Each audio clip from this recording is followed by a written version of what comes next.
হিয়াকে জড়িয়ে ধরে চুপচাপ ঘুমিয়ে আছে নির্মল। চোখে মুখে একদম শান্ত ভাব তার। কপালের সামনে থাকা ছোট ছোট চুলগুলো ছড়িয়ে ছিটিয়ে আছে এদিক সেদিক। কপালের বাম দিকটা সাদা ব্যান্ডেজের উপরটা লালচে হয়ে আছে। গাড়ির জানালা খোলা থাকায় আকাশ পথ বেয়ে আসছে মৃদু বাতাস। সেই বাতাসে উঠছে নির্মল হিয়ার দুজনেরই মাথার চুল। যদিও হিয়ার দৃষ্টি বর্তমানে নির্মলের মুখের দিকে। মানুষটা ঘুমিয়ে থাকলে একদম বাচ্চাদের মতো নিষ্পাপ লাগে। কে বলবে এই মানুষটা খুব রাগী। হিয়া আনমনি নিজের হাতটা দিয়ে স্পর্শ করলো নির্মলের ব্যান্ডেজ করা কপালটায়। কতটা জানি কেটে গেছে। হিয়ার হাতের স্পর্শ পেতেই হালকা নড়েচড়ে উঠল নির্মল। সাথে সাথে দৃষ্টি সরিয়ে ফেলে অন্যদিকে তাকালো হিয়া।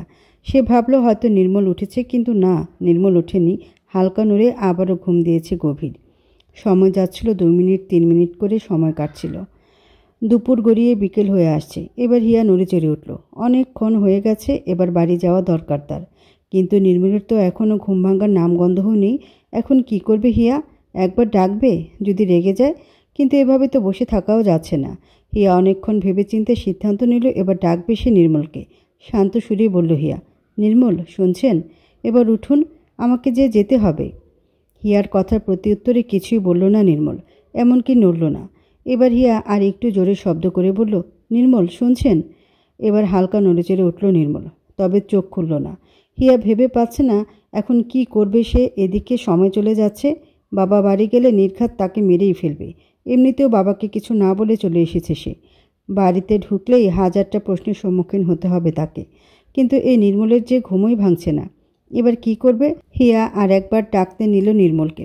এবার নির্মল উঠল। চোখ খুলে হিয়ার মায়াবী ফেসটা দেখে আনমনে হাসল সে। তারপর হিয়ার কোল থেকে মাথা সরিয়ে তাড়াতাড়ি শোয়া থেকে উঠে বসল। তারপর আশপাশ তাকিয়ে বলল, কটা বাজে হিয়া? হিয়া তার মোবাইলের স্ক্রিনটা অন করে বলল, 4:30।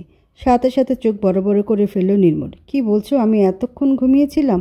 আমায় আরও আগে ডাকবে না? প্রত্যুত্তরে খুব শান্ত গলায় বলল হিয়া, ডেকেছিলাম তো, আপনি তো উঠছিলেন না। হিয়ার কথা শুনে কিছুক্ষণ চুপ করে রইল নির্মল। তারপর চটজলদি গাড়ির পিছনের সিট থেকে বেরিয়ে ড্রাইভিং সিটে বসল সে। হিয়াও গাড়ি থেকে নেমে বসেছে নির্মলের পাশের সিটে। নির্মল তৎক্ষণাৎ গাড়ি স্টার্ট দিল নিমিষই। কিছুক্ষণের নীরবতা চলল দুজনের মধ্যে। হঠাৎই সে নীরবতার দড়ি ছিন্ন করে বলে উঠল হিয়া, অ্যাক্সিডেন্টটা কি করে হলো? এতক্ষণ পর হিয়ার কথা শুনে শান্ত দৃষ্টিতে তাকালো নির্মল হিয়ার মুখের দিকে। তারপর বলল, জানি না। নির্মলের কথা শুনে বিস্ময় ভরা কণ্ঠ নিয়ে বলল হিয়া, জানেন না মানে? প্রত্যুত্তরে প্রসঙ্গ পাল্টে বলে উঠল নির্মল, শুনলাম আজ নাকি তোমাকে দেখতে এসেছিল। তার ছেলে পছন্দ হয়েছে বুঝি? নির্মলের কথা শুনে হকচকে উঠল হিয়া। চোখে মুখে বিস্ময়ের ছাপ দিয়ে বলল, তার মানে আপনি সবটা জানতেন? হিয়ার কথা শুনে সোজা সাপটা জবাব নির্মলের।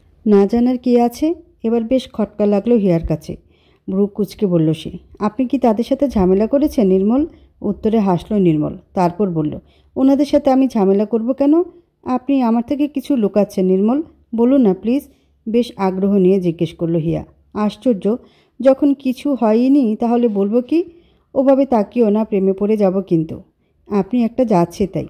উত্তরে আবারও হাসল নির্মল। নির্মলের হাসি দেখে মুখ ভার করে বসে রইল হিয়া গাড়িতে। হিয়ার কাণ্ডে হেসেই বলে উঠল নির্মল, দিন দিন তুমি খুব সাহসী হয়ে উঠছো হিয়া। বেশি কিছু করিনি, সত্যি বলছি। শুধু গাড়ির টায়ারটা রোহানকে দিয়ে ফাটিয়ে দিয়েছি। নির্মলের কথা শুনে চোখ বড় বড় করে বলল হিয়া, কি? বেশি জোরে চেঁচিও না। ওদের না আসার আসল কারণটা না হয় বুঝলাম, কিন্তু আপনার এই অবস্থা হলো কি করে? হিয়ার কথা শুনে স্বাভাবিক গলাতেই বলল নির্মল, তোমার উপর রাগ করে কাচের গ্লাস চেপে ধরে হাতটা কেটে ফেলেছি আর কপালটা দেয়ালের সাথে বাড়ি দিয়ে। নির্মলের কথা শুনে এবার হিয়ার চক্ষু বেরিয়ে আসার উপক্রম। অবাক হয়ে বলল সে, আপনি কি একটা সাইকো? এভাবে কেউ নিজেকে আঘাত করে? তুমি আমার যন্ত্রণাটা বুঝবে না, বুঝলে হয়তো এমন করতে না। নির্মলের কথা শুনে বেশ খারাপ লাগলো হিয়ার। নির্মলের কথার প্রতি উত্তর হিসেবে কি বলবে সেটাই বুঝতে পারছে না সে। আবারও নিস্তব্ধতায় এসে ঘিরে ধরল তাদের। আর সেই নিস্তব্ধতায় এসে থামল নির্মলের বলে একটা কথার মাঝে, তোমার মাঝে আমি আমার মানসিক শান্তি খুঁজে পাই, আবার তোমাতেই মানসিক যন্ত্রণা আমার। তবে ভুল করেও ভেবো না তোমায় কোনো মূল্যে ছাড়ছি আমি। আমার মাঝেই সুখ, তোমার না হয় ভয়ঙ্কর যন্ত্রণা। নির্মলের কথা শুনে কিছু বলে না হিয়া, শুধু নির্বিকার হয়ে চেয়েরা নির্মলের পানে। লোকটার শান্ত গলাও কেমন ভয়ঙ্কর লাগলো হিয়ার। গভীর রাত। ঘড়িতে 1টা ছাড়িয়ে 2টোর কাঁটায় ছুঁই। রুমের মধ্যে পায়চারি করছে বর্ষা, কারণ শুভ্র এখনও বাড়ি ফেরেনি। বাইরে মুষলধারে বৃষ্টি হচ্ছে, যার দরুন বেশি ভয় ভয় লাগছে বর্ষার। বারবার প্রার্থনা করছে শুভ্র যেন তাড়াতাড়ি চলে আসে।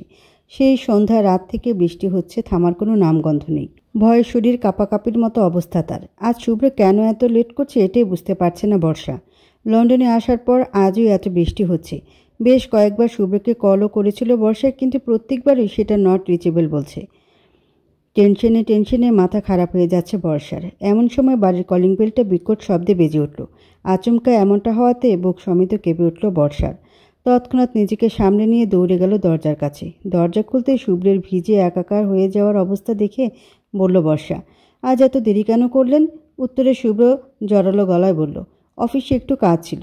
একটা ফোন তো করতে পারতেন, আমি সেই কখন থেকে আপনার জন্য অপেক্ষা করছিলাম। উত্তরে ভাঙা গলায় বলল শুভ্র, আমার খুব ক্লান্ত লাগছে বর্ষা, বাকি কথা কাল বলবো। আপনি কিছু খাবেন না? আমি খাবার গরম করে আনছি, আপনি রুমে গিয়ে ফ্রেশ হয়ে নিন। বর্ষার কথার পাল্টা উত্তর হিসেবে কিছুই বলল না শুভ্র। নীরবে এগিয়ে গেল সে তার রুমের দিকে। অত্যাধিক হারে বৃষ্টিতে ভেজার জন্য চোখ মুখ জ্বলছে শুভ্রের, মাথাটাও ভার হয়ে আছে। হয়তো আজ তার জ্বর আসবে। সচরাচর বৃষ্টিতে ভেজে না শুভ্র। বৃষ্টি জিনিসটাকে অতটাও পছন্দ করে না সে, কারণ হালকা একটু বৃষ্টিতে ভিজলেই তার জ্বর আসে। আজ এক প্রকার বাধ্য হয়ে বৃষ্টিতে ভিজতে হয়েছে তাকে। রুমে ঢুকে শুভ্রকে কাঁথা জড়িয়ে ঘুমিয়ে থাকতে দেখে বেশ হতাশ হয়েই হাতে আনা খাবারগুলো টেবিলে রাখল বর্ষা। শুভ্রের টেনশনে সে নিজেও কিছু খায়নি, কিন্তু এখন শুভ্রকে ঘুমিয়ে পড়তে দেখে নিরাশ হলো বর্ষা। একবার ভাবল শুভ্রকে ডাকবে। শুভ্র কি খেয়ে এসেছে নাকি না খেয়েই ঘুমিয়ে পড়েছে? বলল তো অফিসে ছিল, তাহলে বোধহয় না খেয়ে এসেছে। নানান কিছু ভেবে বর্ষা সিদ্ধান্ত নিল ডাকবে সে শুভ্রকে। এক বুক সাহস নিয়ে জোরে নিঃশ্বাস ফেলে বলল বর্ষা, শুনছেন, আপনি কি কিছু খাবেন না নাকি না খেয়েই ঘুমিয়ে পড়লেন? উত্তরে কোনো হেলদোল করল না শুভ্র। শুভ্রকে চুপচাপ দেখে গায়ে হাত দিয়ে বসল বর্ষা। সাথে সাথে চমকে উঠল সে। হতাশ হয়েই বলল বর্ষা, আপনার তো জ্বর এসেছে শুভ্র। আতঙ্কিত চেহারা নিয়ে বসে আছে বর্ষা শুভ্রের পাশে। কি করবে না করবে কিছুই যেন বুঝতে পারছে না সে। এত রাতে কাউকে ডেকে হেল্প চাইবে তাও পারছে না। বর্ষা এসব বিষয়ে বরাবরই ভীতু টাইপের। এর আগেও বাংলাদেশে বসে শুভ্রের জ্বর এসেছিল। দুদিন তো শুভ্রের হুঁশই ছিল না। বর্ষা সহ বাড়ির সবাই আতঙ্কিত ছিল তখন। কিন্তু বর্ষার মা শুভ্রের মায়ের সেবার ঠিক হয়ে গিয়েছিল শুভ্র। বর্ষা শুধু দূর থেকে সেগুলো দেখেছিল। বর্ষা কিছুক্ষণ চুপ থেকে শুভ্রের কপালে হাত রাখল। আগের চেয়েও গরম লাগছে বেশি। বর্ষা আর দেরি না করে চটজলদি চলে যায় ওয়াশরুমের দিকে। তারপর বালতি আর মগ নিয়ে এসে শুভ্রকে সুন্দর মতো শুয়ে দিয়ে পানি দিতে লাগলো মাথায়। ঘড়ির কাঁটায় তখন প্রায় 2:30 ছাড়িয়ে 3টের কাছাকাছি। আজ রাতে আর খাওয়া হবে না হয়তো কারো। বাহির এখনও মুষলধারে বৃষ্টি হচ্ছে মনে হয় না আজ রাতে আর থামবে। সূর্যি মামার তীব্র আলো তখন। রাত ফুরিয়ে সকাল হয়ে গেছে অনেক আগেই। জানালার কার্নিশ বেয়ে সাদা পর্দা ভেদ করে আসছে সূর্যি মামার তীব্র আলো। সে আলো এসে পড়ছে বর্ষার মুখে। সারা রাত শুভ্রের মাথায় পানি আর জলপট্টি দিয়ে প্রায় সকাল সকাল হওয়া ভাব এমন সময় ঘুমিয়েছে সে। তাও বিছানায় নয়, খাটে মাথা দিয়ে নিচে বসে বসে। তার পাশে কাঁথা মুড়ি দিয়ে বেঘরে ঘুমিয়ে আছে শুভ্র। জ্বরের ঘরে সে হয়তো বুঝতেও পারেনি কেউ তার জন্য সারা রাত জেগেছিল। আচমকে অ্যালার্ম ঘড়িটার ঝনঝন শব্দে বেজে উঠতেই ঘুম ভাঙল বর্ষার। তৎক্ষণাৎ অ্যালার্ম ঘড়িটা হাতে নিয়ে বন্ধ করে দিল। তারপর তাকালো সে আশেপাশে। চোখ দুটো জ্বলছে অল্প অল্প। বর্ষা কিছুক্ষণ চুপচাপ বসে থেকে তাকালো শুভ্রের মুখের দিকে। ফর্সা মুখটা লালচে হয়ে আছে। শুভ্র বর্ষার চেয়ে ফর্সা, চুলগুলোও অসম্ভব সুন্দর আর সিল্কি। শুভ্রের চোখ দুটোকে ভীষণ ভালো লাগে বর্ষার, কখনো প্রকাশ করা হয়নি, কিন্তু লাগে। মাঝে মাঝে তো শুভ্রকে বলতে ইচ্ছে করে বর্ষার, আপনার চোখ দুটো এত সুন্দর কেন বলুন তো, আমি বারে বারে প্রেমে পড়ে যাই। বর্ষা চাইলেও এই কথাগুলো বলে উঠতে পারে না শুভ্রকে। কেন পারে না এটা সে নিজেও জানে না। এখন তো তারা বিবাহিত, এখন তো পারা উচিত, কিন্তু পারে না। ভীষণ ভয় হয় বর্ষার, যদি বকে তখন। তপ্ত নিঃশ্বাস ফেলে শুভ্রের কপালে হাত রাখলো বর্ষা। না, জ্বর এখনও কমেনি। বর্ষার জলদি চলে যায় নিচের রুমে। ডাক্তারকে কল করতে হবে। কাল অনেক রাত, সাথে বৃষ্টি থাকায় কল করা হয়নি আর, কিন্তু এখন করবে সে। সকাল প্রায় 10:30টার কাছাকাছি। ডাক্তার শুভ্রকে দেখছে। এই ডাক্তার শুভ্রের পূর্ব পরিচিত। শুভ্র কখন অসুস্থ হলে একেই দেখায়। বর্ষা জানতো না, কিন্তু ডায়েরিতে ডাক্তার আঙ্কেল লেখা নাম্বার দেখে চটজলদি কল করে ফেলে সে। কাল কাজ করার সময় এই ডায়েরি আর নাম্বারটা দেখেছিল বর্ষা, তবে সে ভাবেনি আজ সকালেই কাজে লেগে যাবে তার। ডাক্তার কিছুক্ষণ শুভ্রকে দেখে কিছু ওষুধের নাম লিখে চলে যায়। বর্ষাও এগিয়ে দেয় ডাক্তারকে। শুভ্র তখন চুপচাপ বসেছিল মাত্র, তেমন কোনো কথা বলেনি। ডাক্তার যেতেই আবারও কাঁথা মুড়ি দিয়ে শুয়ে পড়ে শুভ্র। বড্ড খারাপ লাগছে শরীর। বর্ষা তাদের বাড়ির দারোয়ানের হাতে ওষুধ লেখা কাগজটা গুছিয়ে জলদি চলে আসে রুমে। শুভ্রের জন্য স্যুপ বানাতে হবে, যেই ভাবা সেই কাজ। কয়েক মিনিটের মধ্যে গরম গরম স্যুপ তৈরি করে বাটিতে নিয়ে এগিয়ে চলল বর্ষা শুভ্রের রুমের দিকে। এরই মাঝে কলিং বেলটা বেজে উঠল। বর্ষা বুঝতে পেরেছে দারোয়ান ওষুধ নিয়ে এসেছে। বর্ষা স্যুপের বাটিটাকে টি টেবিলের উপর রেখে এগিয়ে যায় দরজার দিকে। তারপর সত্যি সত্যি দারোয়ানকে দেখে মুচকি হেসে ওষুধগুলো নিয়ে ধন্যবাদ জানিয়ে দরজা আটকে দিল আবার। তারপর স্যুপ আর ওষুধের প্যাকেটটা নিয়ে এগিয়ে চলল সে শুভ্রের রুমের দিকে। শুভ্র চুপচাপ শুয়েছিল, তখন হঠাৎই বর্ষার ভয়েস ভেসে আসলো কানে। সে বলল, শুনছেন, এই স্যুপটা খেয়ে নিন, তারপর ওষুধ তো খেতে হবে। শুভ্র শুনল ঠিকই, কিন্তু শরীর নাড়িয়ে ঘুরতে ইচ্ছে করছে না মোটেও।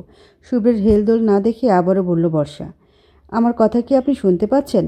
এবার বিরক্ত হলো শুভ্র। ইচ্ছা না থাকা সত্ত্বেও ঘুরল সে। হালকা জড়ালো গলায় বলল, আমার খেতে ইচ্ছে করছে না বর্ষা।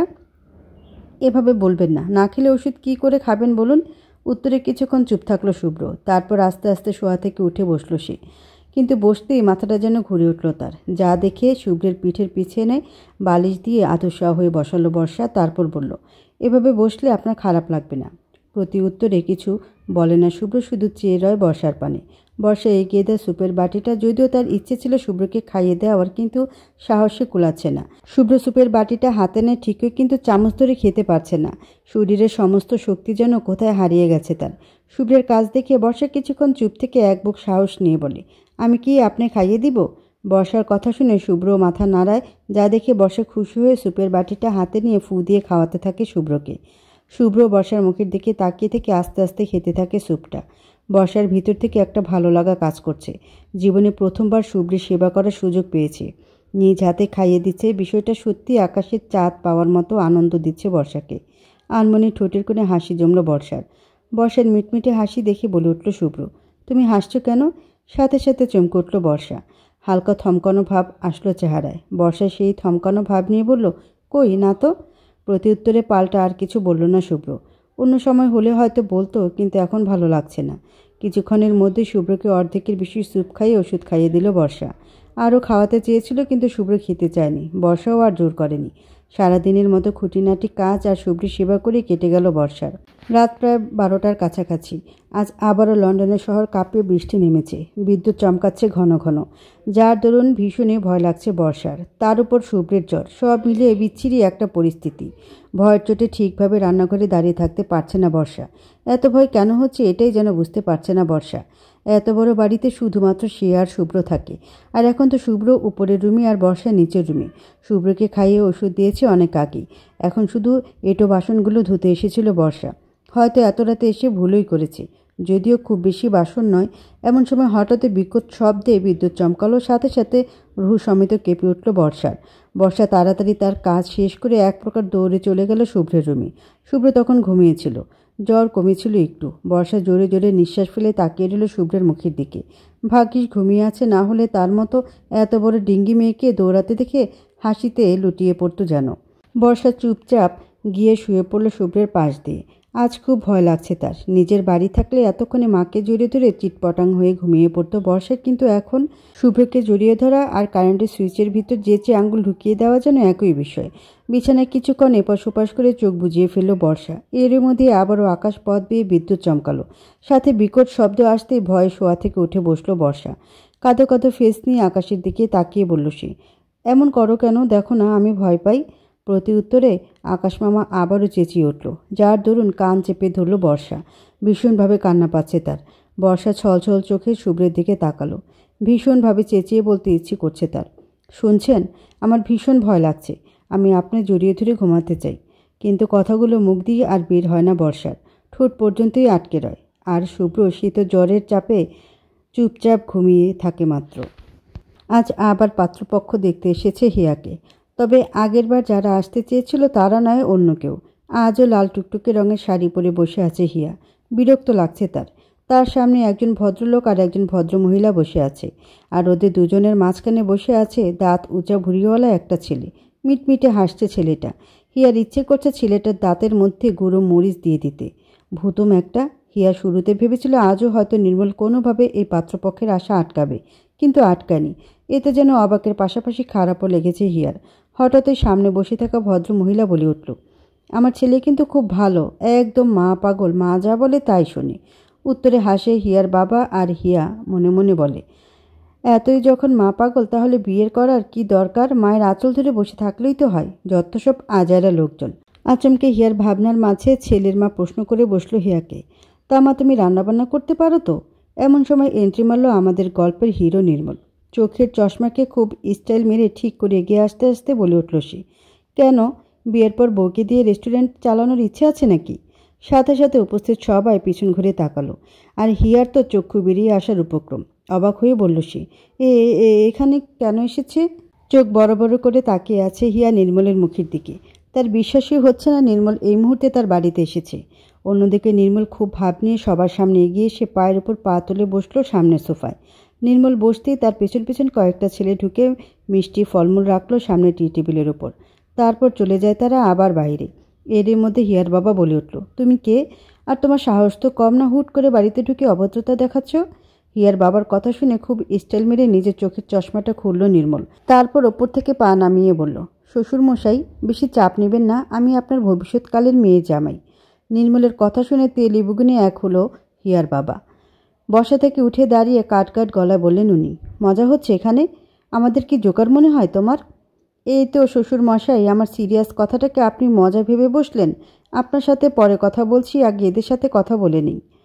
পাত্রপক্ষের দিকে তাকিয়ে বলল নির্মল। নির্মলের কথা শুনে হিয়ার বাবা ক্ষিপ্ত মেজাজ নিয়ে বলল, ওনাদের সাথে তোমার আবার কিসের কথা? সেটা না হয় ওনাদেরই বলি, বেরিয়ে যাও আমার বাড়ি থেকে। উত্তরের চোখের ভুরুটাকে হালকা চুলকিয়ে বলল নির্মল, এটা কিন্তু বাড়াবাড়ি হচ্ছে শ্বশুর মশাই, তোমার শ্বশুরে নিকুচি করছি। বলেই নির্মলের দিকে তেড়ে আসতে নিল হিয়ার বাবা। এবার বেশ বিরক্ত হলো নির্মল। ভেবেছিল চুপচাপ বিষয়টা শান্তভাবে মিটাবে, কিন্তু না, হিয়ার বাবা বাড়াবাড়ি করছে। নির্মল তার পকেট থেকে কালো রিভলভারটা বের করে রাখলো টেবিলের ওপর। তারপর শান্ত গলায় বলল, এবার তাহলে কাজের কথায় আসা যাক। নির্মলের কাজে হালকা ঘাবড়ে যায় হিয়ার বাবা, তবে প্রকাশ করেন না। নির্মল হিয়ার বাবার দিকে তাকিয়ে বলল, শ্বশুরমশাই, আমি জাস্ট কিছুক্ষণের কথা বলেই চলে যাব, তাই বেশি বকবক না করে চুপচাপ আমার কথাগুলো শুনুন। নির্মলের কথা শুনে হিয়ার মা এগিয়ে এসে হিয়ার বাবাকে বসালো সোফায়। ঘাবড়ে সেও গেছেন। নির্মলের কাজ দেখে বেশ বুঝতে পেরেছেন এই ছেলে নির্ঘাত কোনো গুন্ডা ফুন্ডা। হিয়ার মায়ের কাজ দেখে নির্মল খুশি মনে হিয়ার মায়ের দিকে তাকিয়ে বলল, আই লাইক ইট শাশুড়ি মা, আমার ছেলে মেয়ের দাদি হওয়ার জন্য আপনিই পারফেক্ট। নির্মলের কথা শুনে রাগ হলো হিয়ার বাবার, তবে কিছু বললেন না উনি। এরই মধ্যে নির্মল পাত্রের দিকে তাকিয়ে বলল, মেয়ে পছন্দ হয়েছে? উত্তরে কি বলবে ভুলে গেছে পাত্র। ভয়ের চোটে শরীর থরথর করে কাঁপছে তার। ছেলের কাজ দেখে নির্মল আবারও বলে উঠল, কি হলো, কথা বলছো না কেন? মেয়ে পছন্দ হয়েছে? নির্মলের কথা শুনে পাত্রের বাবা বেশ সাহসিকতার সাথে বলে উঠল, ওকে কি বলছো, যা জিজ্ঞেস করার আমাকে করো। তোমাদের মতো বখাটেদের কিভাবে শায়েস্তা করতে হয় তা আমার হাড়ে হাড়ে জানা আছে। পাত্রের বাবার কথা শুনে উচ্চস্বরে হাসল নির্মল। তারপর বলল, ও বাবা, আপনি তো দেখছি খুব সাহসী। কি ভেবেছ কি, বাড়ি বয়ে এসে ভয় দেখালে আমরা ভয় পেয়ে চুপসে যাব? এক্ষুনি পুলিশকে একটা ফোন করব, তারপর যা করার সব ওনারাই করবেন। এবার রাগ উঠল নির্মলের। টেবিলের উপর থেকে রিভলভারটা নিয়ে ঘুরিয়ে ঘুরিয়ে বলল, আপনি কাকে যেন ফোন করবেন বললেন? নির্মলের কাজে ভয়ে চুপসে গেল পাত্রের বাবা।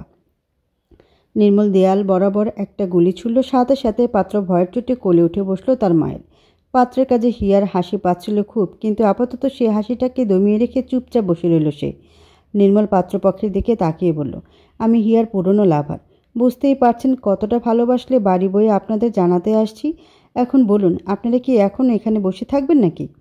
বলেই আর একবার রিভলভার ঘোরাতে লাগলো নির্মল। এবার ঘোরাতে ঘোরাতে পাত্রের কপাল বরাবর নিশানা রাখলো নির্মল। সাথে সাথে পাত্র ভয়ের চোটে মায়ের কোল থেকে উঠে দাঁড়িয়ে বলল, লাগলে আমি চিরকুমার থাকবো, তারপরও এই মেয়ে বিয়ে করব না। বলেই হনহন করে বেরিয়ে গেল পাত্র। পাত্রের কাছে হাসলো নির্মল, বলল, এই না হলে কথা। তৎক্ষণাৎ একে একে পাত্রের পিছন পিছন পাত্রের মা বাবাও বেরিয়ে গেল। পাত্রের বাবা তো হিয়ার বাবার দিকে তাকিয়ে বলল, কাজটা আপনি ঠিক করেননি মির্জা সাহেব। উত্তরে কিছু বলতে পারলেন না হিয়ার বাবা। পাত্রপক্ষরা যেতেই হিয়ার বাবা তীক্ষ্ণ দৃষ্টিতে তাকিয়ে রইল নির্মলের দিকে। সবাই যেতেই নির্মল এবার খুব সিরিয়াসভাবে বলল, দেখুন শ্বশুরমশাই, কথা পেঁচানো আমি একদমই পছন্দ করি না। আপনার মেয়েকে আমি ভালোবাসি, আর বিয়ে করলে ওকেই করব। তাই মেয়ের জন্য পাত্র দেখা বন্ধ করুন। আমি শুধু আপনার মেয়ের মুখে ভালোবাসি শোনা পর্যন্ত অপেক্ষা করছি। যেদিন আপনার মেয়ে ভালোবাসি কথাটা বলবে, তখন আর অপেক্ষা করব না, ধুমধামভাবে বিয়ে করে নিয়ে যাব আমার বাড়ি। তাই অহেতুক আপনার মেয়ের জন্য সময় নষ্ট করবেন না। ভালো থাকবেন, আজ তবে আসি। শ্বশুরমশাই বলেই বসা থেকে উঠে দাঁড়ালো নির্মল। তারপর চোখের চশমাকে আবারও স্টাইল মেরে চোখে পড়ে বলল সে। শান্ত গলায় কথাগুলো বলেছি বলে যদি আপনি আবার বাড়াবাড়ি কিছু করেন তাহলে তো বুঝতেই পারছেন। তখন আর আপনার মেয়ের ভালোবাসি শব্দটা শোনার জন্য আমি অপেক্ষা করব না শ্বশুরমশাই। সোজা তুলে নিয়ে বিয়ে করে ফেলব। রোজ রোজ আপনি পাত্র নিয়ে আসবেন আর আমি তাদের হুমকি দিব জিনিসটা বাজে, তাই সরাসরি আপনাকে হুমকি দিলাম। ভালো থাকবেন, আবার দেখা হবে। বলে এক পলক হিয়ার দিকে তাকিয়ে বেরিয়ে যেতে নেয় নির্মল। হঠাৎ টেবিলের উপরে থাকা ফলমূলের দিকে তাকিয়ে বলল নির্মল, আর হ্যাঁ, এই মিষ্টি আর ফলমূলগুলো খেয়ে নেবেন। প্রথমবার শ্বশুরবাড়ি আসছি, খালি হাতে আসা যায়, তাই এই অল্প কিছু জিনিসপত্র। উত্তরে হিয়ার বাবার কিছু কথা বলা বা শোনার আগে হনহন করে চলে গেল নির্মল। আর হিয়ার বাবা মা জাস্ট নির্বিকার হয়ে তাকিয়ে রইল নির্মলের যাওয়ার পানে, যেন যা হলো সব তাদের মাথার উপর দিয়ে গেল। আর হিয়া সে তো পুরোই বাকরুদ্ধ, নির্মল এত কিছু বলে যাবে এটা তো ভাবতেই পারেনি সে। তবে একদিক দিয়ে ভালো হয়েছে, ওই দাঁত উঁচা মা পাগলা ছেলেকে তার বিয়ে করতে হবে না। রান্নাঘরে দাঁড়িয়ে চাকু নিয়ে কিছু ফলমূল সাথে কিছু খাবার বানাচ্ছে বর্ষা। শুভ্রের অসুস্থতার কথা শুনে তার অফিস প্লাস ভার্সিটির কিছু বন্ধুবান্ধব এসেছে শুভ্রের সাথে দেখা করতে। বর্ষার মনটা আজ ভীষণ ফুরফুরে, কারণ তার বিশ্বাস হচ্ছে না সকালে সে শুভ্রকে জড়িয়ে ধরে ঘুমিয়েছিল। বিষয়টা মনে করতে চোখ মুখ লজ্জায় লাল হয়ে যাচ্ছে বর্ষার। কাল ভয়ের চোটে এক প্রকার বাধ্য হয়ে শুভ্রকে জড়িয়ে ধরেছিল বর্ষা। শুভ্র গভীর ঘুমে থাকায় বিষয়টা বুঝতে পারেনি, কিন্তু সকালে শুভ্র ঘুমের ঘরে বর্ষাকে জড়িয়ে ধরেছিল। বিষয়টা মনে করতেই বর্ষা লাল নীল বেগুনি হয়ে যাচ্ছে। হঠাৎই পোড়া পোড়া গন্ধ নাকে আসতে নিজের ভাবনা থেকে বেরিয়ে আসলো বর্ষা। তৎক্ষণাৎ কড়াই থেকে ঢাকনা সরিয়ে নাড়তে শুরু করলো বর্ষা। রোমান্টিকের চক্করে তার রান্না গেল। বন্ধুদের সাথে অল্প স্বল্প কথা বলছিল শুভ্র।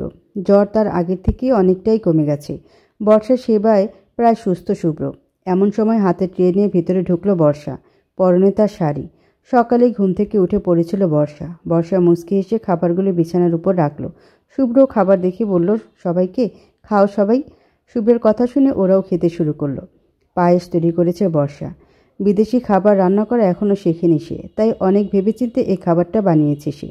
শুভ্রের বাম দিকে বসেছিল শুভ্রের ভার্সিটির ছেলে ফ্রেন্ড তিয়ান। পায়েসে এক চুমুক দিয়েই বলল সে, এটা তো খেতে খুব সুস্বাদু, এটা নাম কি? সাথে সাথে বর্ষা খুশি হয়ে বলল, পায়েস।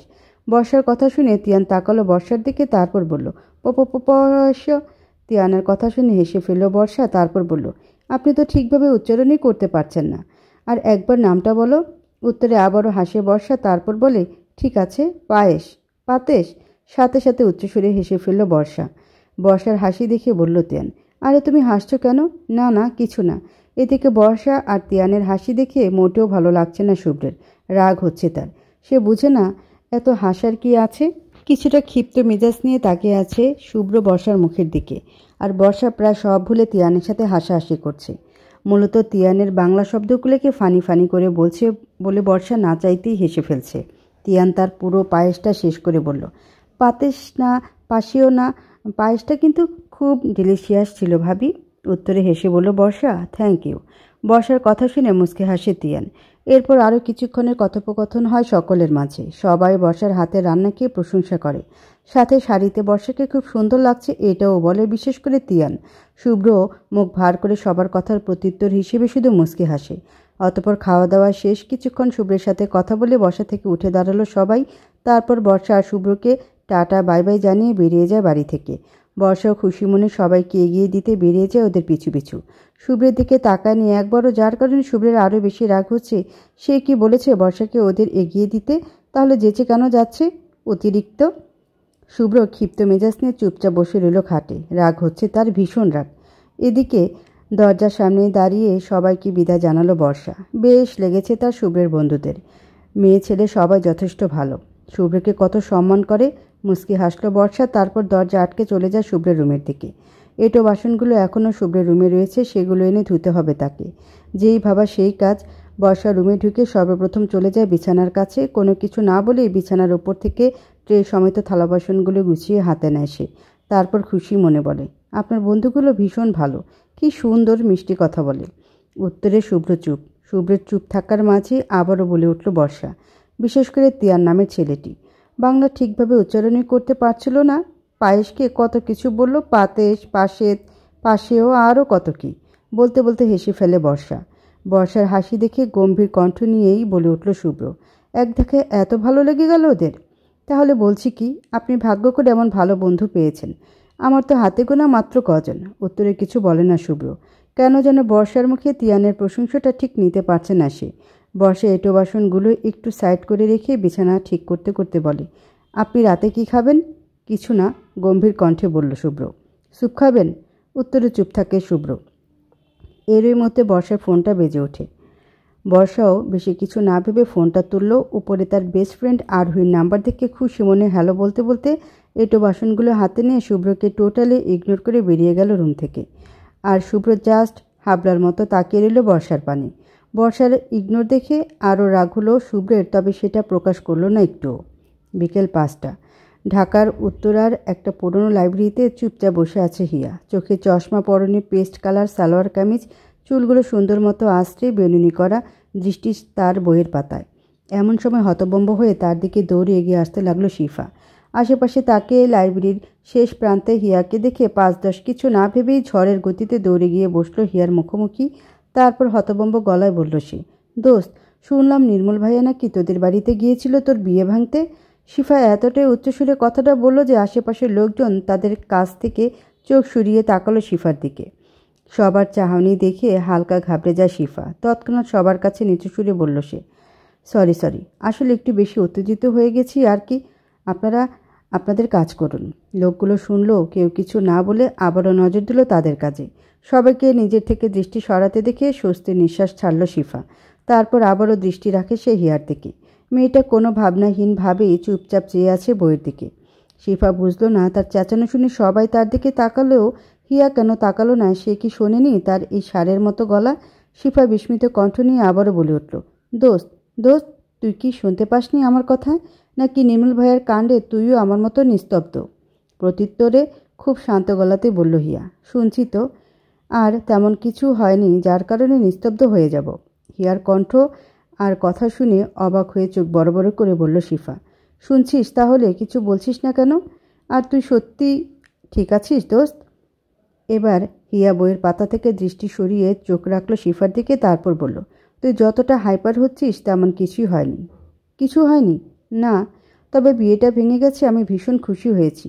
ওই মা পাগল হাবলাকান্তকে আমার বিয়ে করতে হবে না। লাস্টের কথাটা খুব হেসেই বলল হিয়া। হিয়ার কাণ্ডে শিফা বিস্ময় ভরা কণ্ঠ নিয়ে বলল, যাহ শালা, আমি এত কিছু ভাবলাম অথচ তেমন কিছুই হয়নি। হয়েছে তো। কি হয়েছে দোস্ত বল না, খুব আগ্রহ নিয়ে জিজ্ঞেস করলো। বলছি, বলে নির্মলের সাথে ঘটে যাওয়া সব কাহিনী খুলে বলল হিয়া শিফাকে। সব শুনে শিফার তো চক্ষু বেরিয়ে আসার উপক্রম। চোখ বড় বড় করে বলল সে, এত কিছু হলো আর তুই বলছিস তেমন কিছু হয়নি? উত্তরে শীতল দৃষ্টিতে শিফার দিকে তাকিয়ে বলল হিয়া, ওই আর কি। আঙ্কেল তোকে কিছু জিজ্ঞেস করেনি? না, আমি ফাঁক পেয়ে বাড়ি থেকে বেরিয়ে এসেছি। ভাবছি আজ আর বাড়ি ফিরবো না, খালামণির ওইখানে যাব। কি? বেশি চেঁচাস না, আমায় পড়তে দে, খুব টেনশনে আছি বুঝলি। কেন, নির্মল ভাইয়ের জন্য? আরে না, তবে অন্য কিছু। প্রত্যুত্তরে পাল্টা কিছু বলতে পারল না শিফা। হয়তো একান্তে ব্যক্তিগত কিছু, যার দরুন হিয়া কিছু বলতে চাইছে না। রাতে আবার গা কাঁপিয়ে জ্বর এসেছে শুভ্রের, যার কারণে কিছুটা হতাশ হয়েই শুভ্রের পাশে বসে আছে বর্ষা। কপালে জলপট্টি দিচ্ছে কিছুক্ষণ পর পর। হুট করে জ্বরটা আবার কেন বাড়ল এটাই যেন বুঝতে পারছে না বর্ষা। বাড়ির কাউকে বিষয়টা জানানো হয়নি, কারণ শুভ্র বারণ করেছিল তাকে বিড়িতে কিছু না বলতে। এমনিতেও তারা জানলেই বা কী করতো? শুধু টেনশন ছাড়া আর কিছু না। বিদেশে থাকলে এই এক সমস্যা, প্রিয় মানুষগুলোর কাছে চাইলেও হুট করে যাওয়া যায় না, আবার হুট করে তারাও আসতে পারে না। হঠাৎই শুভ্রের মুখের কিছু অস্পষ্টীয় বার্তা শুনে নিজের ভাবনা থেকে বেরিয়ে আসলো বর্ষা। হালকা চমকে উঠেই শুভ্রের দিকে তাকালো সে। শুভ্রের ঠোঁট নড়ছে, কিন্তু শুভ্র কথা এতটাই আস্তে বলছে যে বর্ষার কান পর্যন্ত পৌঁছাচ্ছে না। বর্ষা তার কানটা হালকা একটু কাছাকাছি নিল শুভ্রের, তারপর বলল, আপনি কি কিছু বলছেন? উত্তরে আবারও অস্পষ্টনীয় কিছু বলল শুভ্র, কিন্তু কি বলল সেটাই বুঝল না বর্ষা। শুভ্রের কাজে আরও হতাশ বর্ষা। নিজের কানটাকে আর একটু শুভ্রের ঠোঁটের কাছাকাছি নিয়ে শুনতে লাগলো শুভ্রের বলা কথা। শুভ্র বলছে, তুমি খুব খারাপ বর্ষা। সাথে সাথে চোখ বড় বড় হয়ে গেল বর্ষার। কি শুনল সে? শুভ্র তাকে খারাপ বলছে, কিন্তু কেন, কি করেছে সে? কিন্তু শুভ্র হঠাৎ এসব বলতে যাবে কেন? নিশ্চয়ই সে ভুলভাল কিছু শুনেছে। বর্ষা তার কানটাকে আঙ্গুল দিয়ে হালকা পরিষ্কার করে আবারও কান রাখলো শুভ্রের ঠোঁটের কাছাকাছি। শুভ্র আবারও বলছি, তুমি খুব খারাপ হয়ে গেছো বর্ষা, আমার কোনো কথার মূল্য দাও না। এবার বর্ষা পারু খাট থেকে ধপাস করে পড়ে যাক। নির্ঘাত তার কান গেছে, নয়তো শুভ্রের মাথা খারাপ হয়ে গেছে। বর্ষা হতাশ হয়ে বলল, আপনার কি হয়েছে শুভ্র? আপনি ঠিক আছেন তো? কী সব ভুলভাল বকছেন? উত্তরে এবার শুভ্র তাকালো বর্ষার দিকে। হুট করে শুভ্রের চোখ খোলাতে হালকা নড়েচড়ে উঠল বর্ষা। তৎক্ষণাৎ শুভ্রের কাছ থেকে হালকা সরে বসল সে। অন্যদিকে আচমকা চোখ খোলাতে চোখ জ্বলছে শুভ্রের। প্রচণ্ড জ্বরের কারণে চোখ লাল হয়ে গেছে তার, যার কারণে শুভ্রকে খুব রাগী দেখাচ্ছে। শুভ্র বেশ রাগী কণ্ঠ নিয়ে বলল, আমাকে কি তোমার পাগল মনে হচ্ছে? শুভ্রের কথা শুনে চমকে উঠল বর্ষা। বেশ হতভম্ব হয়েই বলল সে, এমা না, না, তা মনে হবে কেন? তাহলে কি মনে হচ্ছে তোমার? না, আমার কিছু মনে হচ্ছে না। এবার শুভ্রের আরও রাগ হলো। খপ করে বর্ষার হাত ধরে বসলো শুভ্র। তারপর ক্ষিপ্ত মেজাজ নিয়ে বলল, কেন কিছু মনে হচ্ছে না তোমার? তুমি এমন কেন বর্ষা? তোমাকে শুধু শুধু আমি ইডিয়েট স্টুপিড বলি? শুভ্রের কাজ আর কথা শুনে চোখ বেরিয়ে আসার উপক্রম। বর্ষার কী সব ভুলভাল বকছে শুভ্র? কি বোঝে না সে? এতক্ষণ বর্ষা হাফ শিওর থাকলেও এখন পুরোপুরি শিওর শুভ্রের মাথা খারাপ হয়ে গেছে। বর্ষা ফ্যাল ফ্যাল চোখে তাকিয়ে বলল, আয় হায়, শেষে কিনা মাথা খারাপওয়ালা জামাই পেলাম আমি। উত্তরে কঠিন দৃষ্টিতে বর্ষার দিকে তাকিয়ে বলল শুভ্র, কি বললে তুমি? কিছু বলিনি, আপনি ঘুমান, আমরা কাল কথা বলবো। তোমার কালের 117 বার। শুভ্রের কথা শুনে চোখ বড় বড় করে বলল বর্ষা, আপনি আমার সাথে এভাবে ঝগড়া করছেন কেন?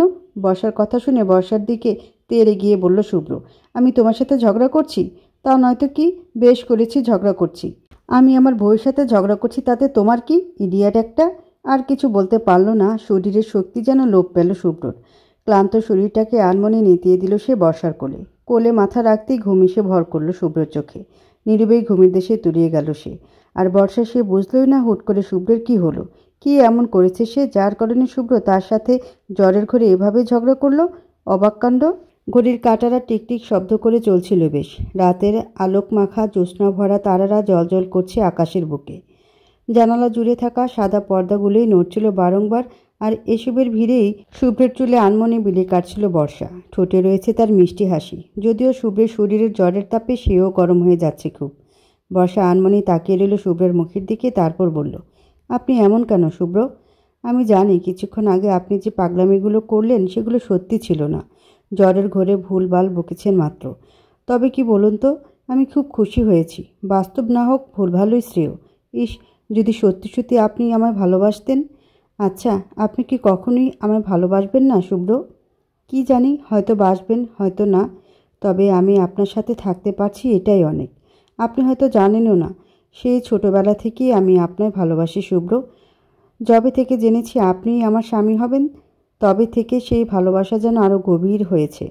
কিন্তু আফসোসের বিষয় হলো, আপনি আমায় ভালোবাসলেন না। জানেন তো, এখনও আমার মনে একটাই প্রশ্ন, আপনি কেন সেদিন ফিরে এলেন? কি এমন হয়েছিল যার কারণে আপনি ফিরে এসে আমায় বিয়ে করলেন? এ প্রশ্নের উত্তর কি কখনো বলবেন আমায়? আমি ছোটবেলা থেকে ভীষণ ভীতু, সহজে মনের কথা কাউকে বলতে পারি না। আপনি সজাগ থাকলে হয়তো এই কথাগুলো আপনায় কখনোই বলতাম না আমি। কিন্তু এখন দেখুন না, কি সুন্দর আপনার ঘুমের সুযোগ নিয়ে মনের কথাগুলো বলছি নিমিষে। আমার ভীষণ ভয় হয় জানেন তো, যদি আপনার ভালোবাসি কথাটা শোনার পর আপনি রাগ করেন, তাই বলি না। তবে এখন কি জানেন, আমি আপনার ভালোবাসি কথাটা বলি আর না বলি, আপনি তো এখন আমারই। তবে আমি কি কখনো আপনার হব শুভ্র? শেষের কথাটা আকাশ পথে তাকিয়ে বলল বর্ষা। তারপর জোরে নিঃশ্বাস ছাড়ল সে। কেন যেন ভিতর থেকে খুব খারাপ লাগা কাজ করছে হুট করে। বর্ষা শুভ্রের কপালে হাত রাখলো, আবার এখনও গরম। চটজলদি বালিশের পাশ থেকে ভেজা কাপড় টেনে সেটা বাটিতে ভিজিয়ে ভালো মতো নিগড়ে কপালে রাখলো শুভ্রের।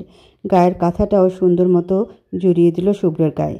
তারপর চুপচাপ বসে রইল সে। ঘুম পাচ্ছে তার, কিন্তু শুভ্রকে সরাতে মোটেও ইচ্ছে করছে না বর্ষার। তাই ঘুমটাকে কিছুক্ষণের জন্য উপেক্ষা করে চুপচাপ বসে রইল সে। কিন্তু ঘুমকে কি চাইলেও উপেক্ষা করা যায়?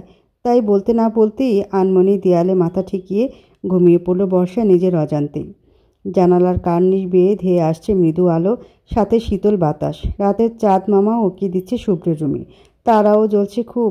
আর এসবের ভিড়ে বর্ষার কোলে মাথা দিয়ে কাঁথা জুড়িয়ে ঘুমিয়ে আছে শুভ্র, আর বর্ষা দেয়ালে মাথা ঠেকিয়ে। বিষয়টা নড়বড়ে হলেও সুন্দর। মাঝখানে কেটে যায় 1 সপ্তাহ। এখন শুভ্র পুরোপুরি সুস্থ। আজই প্রথম অফিসে যাবে সে। সুস্থ হওয়ার পর মাঝখানে একদিন রেস্ট নিয়েছিল শুভ্র, আর বর্তমানে ওয়াশরুমে গোসল করতে গেছে সে। আর বর্ষা সকালের বিছানাপত্রকে সুন্দর মতো গুছিয়ে শুভ্রের জন্য আলমারি থেকে জামা কাপড় বের করে বিছানায় সুন্দর মতো রাখল সে। তারপর চটজলদি বেরিয়ে যায় রুম থেকে। ব্রেকফাস্ট সাজাতে হবে তাকে। ওয়াশরুম থেকে বেরিয়ে বিছানায় নিজের জিনিসপত্রগুলো সুন্দর মতো সাজানো দেখে মুচকি হাসল শুভ্র। বর্ষাকে বিয়ে করে একদিক দিয়ে ভীষণ লাভ হয়েছে তার। সহজে নিজের জিনিসপত্রগুলো হাতের কাছে পেয়ে যায় শুভ্র আনমনে খুশি হয়ে জামা কাপড়গুলো পরে নেয় চটপট। তারপর এগিয়ে যায় সে আয়নার কাছে, চুলগুলো আঁচড়ে নেয় তাড়াতাড়ি। ব্রেকফাস্ট টেবিলে খাবার সাজাতে ব্যস্ত বর্ষা। সকাল থেকে চুলার সামনে থাকায় হালকা হালকা ঘাম জমেছে মুখে। মাথার চুলগুলো এলোমেলো হয়ে আছে। পরনে কালো শাড়ি, কোমরে আটকানো আঁচল। চোখের সামনে অবাধ্য চুলগুলো বারবার বিরক্ত করছে তাকে, কিন্তু সেই বিরক্তটাকে টোটালি ইগনোর করে কাজ করে যাচ্ছে বর্ষা। এমন সময় সিঁড়ি বেয়ে শার্টের হাতার বোতাম লাগাতে লাগাতে নিচে নামছিল শুভ্র। বর্ষার দিকে তাকায় সে। মেয়েটা অকারণেই এত তাড়াহুড়ো করছে। অফিসে যেতে তো এখনও অনেক সময়, এত তাড়াহুড়োর করার কি আছে? তাড়াহুড়োর কারণে ঠিকভাবে দাঁড়াতেও পারছে না শুভ্র। বুঝে না এই মেয়েটা এমন কেন। বেশি ভাবল না। এই প্রশ্নটা যতবারই তার মাথায় এসেছে ততবারই দলা পাকিয়ে মাথার মধ্যেই আটকে গেছে আবার। শুভ্র নানা কিছু ভাবতে ভাবতে নিচে নামল। শুভ্রের উপস্থিতি টের পেতেই বর্ষা তাকালো শুভ্রের দিকে। তারপর পাউরুটিতে জ্যাম লাগাতে লাগাতে বলল সে, আপনি চলে এসেছেন? প্রত্যুত্তরে শুভ্র বলে উঠল, বসুন, আমি আপনাকে খেতে দিচ্ছি। বলে জ্যাম লাগানো রুটিটি রাখলো শুভ্রের প্লেটের ওপর। শুভ্র বসলো গিয়ে চেয়ারে। তারপর পাউরুটিতে এক কামড় দিয়ে বলল, তুমিও বসো, একসাথে খাই। প্রত্যুত্তরে হালকা হেসে বলল বর্ষা, আপনি খান, আমি পরে খেয়ে নিব। বর্ষার কথার প্রত্যুত্তরে আর জোর খাটালো না শুভ্র। নিজের মতো করে খেতে শুরু করলো সে। হঠাৎই বর্ষা বলে উঠল, আপনাকে একটা কথা বলবো। বর্ষার কথা শুনে দুধের গ্লাসে এক চুমুক দিয়ে বলল শুভ্র, বলো। আসলে হয়েছে কি, আমার বেস্ট ফ্রেন্ড আরোহী, আপনি চিনেন নিশ্চয়ই, বৌভাতে এসেছিল। ও লন্ডনে থাকে। তা ওর 2 বছরের ছেলের জন্মদিন কাল। আপনাকে আর আমাকে ইনভাইট করেছে। এখন আপনি কি যাবেন আমাকে নিয়ে? ও খুব করে যেতে বলছে। উত্তরে অনেকক্ষণ চুপ থাকলো শুভ্র। শুভ্রকে চুপ থাকতে দেখে আবারও বলল বর্ষা, তবে আপনার অসুবিধা থাকলে যাওয়ার দরকার নেই, আমি কিছু একটা বলে ম্যানেজ করে নিব। বর্ষার কথা শুনে শুভ্র শীতল দৃষ্টিতে বর্ষার দিকে তাকিয়ে বলল, কাল কটায়? সন্ধ্যায়। ঠিক আছে, তুমি তৈরি হয়ে থেকো, আমি অফিস থেকে ফিরে তোমায় নিয়ে যাব। শুভ্রের কথা শুনে প্রচণ্ড খুশি হলো বর্ষা। হাসি মাখা মুখ নিয়ে বলল, আপনি সত্যি যাবেন? ধন্যবাদ। উত্তর আর কিছু বলল না শুভ্র। শুভ্রকে চুপ থাকতে দেখে আবারও বলল বর্ষা, আর একটা কথা বলবো। বর্ষার কথা শুনে শান্ত দৃষ্টিতে আবারও তাকালো শুভ্র বর্ষার মুখের দিকে। শুভ্রের চাহনি দেখিয়ে বলল বর্ষা, ভাবছি বিকেলে একবার শপিংয়ে যাব। আপনার তো সময় হবে না। আমি পাশের বাসার আন্টির সাথে যাই, উনি বলেছিল আজ শপিং যাবে। আমি কি যাব? ঠিক আছে, যেও। উত্তরে এবারও খুশি হলো বর্ষা। আবারও বলল সে, এতগুলো ধন্যবাদ আপনায়। শুকনো হাসলো শুভ্র। অতঃপর ব্রেকফাস্ট শেষ করে টিস্যু দিয়ে মুখ মুছে চেয়ার থেকে উঠে দাঁড়ালো শুভ্র। তারপর চেয়ারের উপরে রাখা গায়ের কোটটা গায়ে জড়িয়ে বলল শুভ্র, আসছি তবে, আর সাবধানে যেও।